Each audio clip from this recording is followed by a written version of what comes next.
Welcome to Brightland. In today's video, we're going to be focusing on the log rules, the basic log rules, so that we can understand, and most importantly, we're going to be doing an example so that we can see how we can apply these rules. So without no further ado, we're going to start with the most popular one, our product rule. Our product rule, how do we identify it? It's when we have log base, maybe inside the bracket, two or more things are multiplying, right? When they are multiplying, the product rule tells us that we can expand this thing by saying log bx plus log base y. We can expand it. So basically the inverse, or something that goes hand in hand with our product rule, is addition. It's very important for us not to get these logs confused or these rules confused. So when you see a multiplication inside of a log or inside of a bracket and you want to expand, you know the best thing to do is we are going to use addition. So multiplication goes with addition. The product rule of logs goes hand in hand with addition, because you can be asked to go from here. Maybe you'll be given a question like this: log base 6x plus log base y, right? You can be given a question like this and they tell you simplify the following. So one thing you need to identify is, do these two things have the same base? It's very important. You cannot simplify logs that don't have the same base. So you're going to look at the bases. Are they the same? Yes, they are the same. We have addition. What goes hand in hand with addition? The thing that goes hand in hand with addition is multiplication. So we are going to simplify, and this will be our answer, 6xy. This would be our answer, right? This is our product rule. So please be mindful. You can be asked to do what? You can be asked to simplify or expand,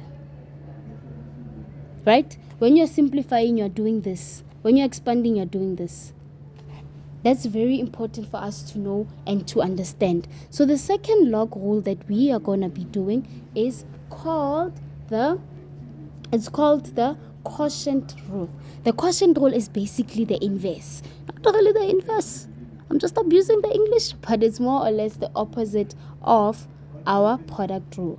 But we focus on what it requires and what's important to it, right? Quotient rule. Fine. So the quotient rule says to us, log, this is the most simplified version, right? You have log x, y. So it tells us that we can expand this thing. When we have terms inside of a bracket that are dividing, we can expand this log by saying log b x, subtract.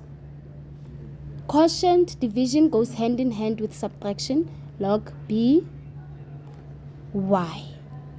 Right? This is when you are asked to what? When you are asked to expand. When you are asked to expand the quotient, using the quotient rule, this is your answer. This is what you would write as your answer. But if you were asked, simplify the following, right? Simplify 6x minus log. Like I said in the previous example, you cannot simplify logs that don't have the same base, especially in this context of basic rules. You cannot. So you are going to check first, are these bases the same? And if the answer to your question is yes, that means what do? We recall.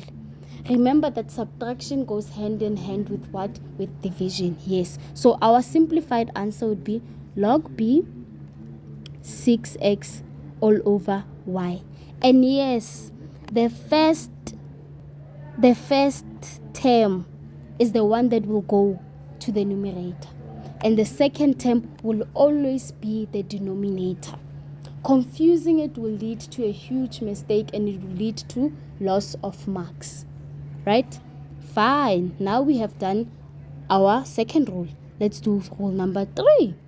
Remember this video, just getting our feet wet with logs. Feet wet, know how to apply them, know how to understand them. That's the purpose of this video, and hence I do the examples that I'm doing, so that we leave this video understanding the basic rules and concepts of logs, so that as we go deeper into past paper questions and so on and so forth, you understand where these rules are coming from, why are they simplified, why do we do the stuff that we do. That's the main objective of this video, and hence we're concluding with our power rule. Very important, very straightforward. Don't be intimidated by it. The power rule says, right, let's say we have log base again, x to the power of n, for example, right? You can write the exponent. You can write the exponent in front. You can leave it as log bx. Let me use practical numbers so that you can hear what I'm saying, because I can't hear what I'm saying yet. Let's say I have log 6x all to the power of 2, right? That means I can write this 2 and have log 6x, guys. 6x. And now the question comes, what if we had log 7x to the power of 3? How would we simplify this type of question?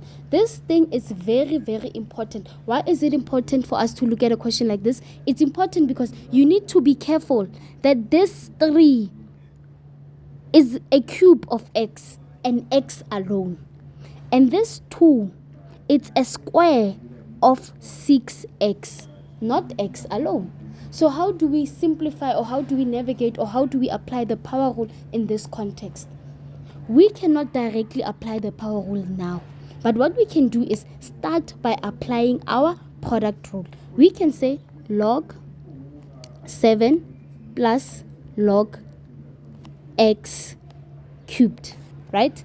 And then we have log 7 plus, let me change the color so that you can see what I'm cooking in the kitchen. Guys, see what I'm cooking. Log x. You see, we have used 2 rules just to answer one question. We have used our product rule. This is a use of product rule. And we have used our power rule. And hence I say knowing these basic log rules is very important, and it will lead us to academic success when it comes to mathematics.